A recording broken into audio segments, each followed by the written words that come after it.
रोखठोक वार्तांकन, रोखठोक बातमी। जेल रोड परिसरातील आम्रपाली झोपडपट्टी कॅनाल रोड येथे नशेमध्ये बापानेच स्वतःच्या मुलाला जीवे ठार मारण्याची धक्कादायक घटना घडली आहे। दिनांक 22 जानेवारी रोजी पोलिसांकडून मिळालेल्या माहितीनुसार विठ्ठल गुंजाळ व त्यांचा मुलगा अनिल गुंजाळ यांच्यामध्ये काही ना काही कारणातून दररोज भांडणे होत होती। काल दिनांक 21 जानेवारी रोजी रात्रीच्या वेळी विठ्ठल गुंजाळ व त्यांचा मुलगा अनिल गुंजाळ यांच्यामध्ये दारूच्या नशेत भांडणे झाली। भांडणे विकोपाला जाऊन दोघांमध्ये हाणामारी झाली। विठ्ठल गुंजाळ यांनी काहीतरी वजनदार वस्तू अनिलच्या डोक्यात मारून गंभीर दुखापत केली। अनिल हा जागेवरच बेशुद्ध झाल्याने शेजारी नागरिकांनी त्याला प्रथम नवीन बिटको हॉस्पिटल येथे औषधोपचारासाठी दाखल केले। त्यानंतर प्रकृती बिघडल्याने जिल्हा शासकीय रुग्णालयात पुढील औषधोपचारासाठी दाखल केले असता डॉक्टरांनी तपासून मयत घोषित केले।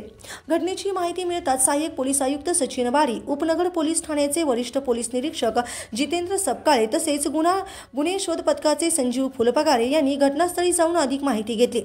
या प्रकरणी 22 जानेवारी रोजी दुपारी 12:30 वाजता बापाविरुद्ध खुनाचा गुन्हा दाखल करण्यात आला आहे। विठ्ठल गुंजाळ यांना पोलिसांनी ताब्यात घेतले असून पुढील चौकशी सुरू आहे।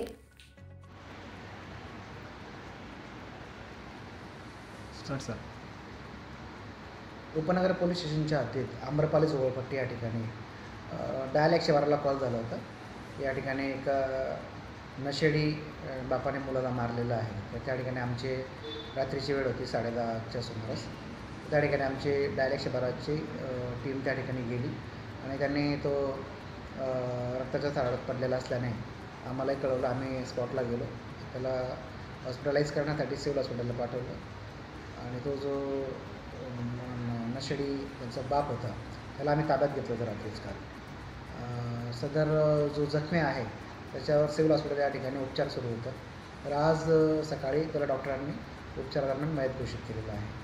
तर आमच्याकडे BNS 103 प्रमाणे गुन्हा दाखल करण्याची प्रक्रिया सुरू आहे आणि जो मारेकरी आहे नशेडी बाप त्याचं नाव आहे विठ्ठल गुंजाळ आणि त्याचा मुलगा मयत अनिल विठ्ठल गुंजाळ। तर आरोपी बापाला आम्ही ताब्यात घेतलेला आहे आणि त्याच्यावर आम्ही गुन्हा दाखल करून पुढची कारवाई करीत आहोत। सर, हा वाद कशामुळे त्यांच्या दोघांमध्ये काही कारण नाही, कारण काही निश्चित समोर आलेलं नाही आहे, पण त्यांच्या घरातच झालेला प्रकार आहे आणि नशेडी किंवा गरबुले असल्याने त्याच्यातून तो प्रकार घडलेला दिसतो प्राथमिकदृष्ट्या। महाराष्ट्रातील महत्त्वाच्या आणि ताज्या बातम्या पाहण्यासाठी आमच्या जय हो न्यूज चॅनलला सबस्क्राइब करा आणि बेल आयकॉन प्रेस करा।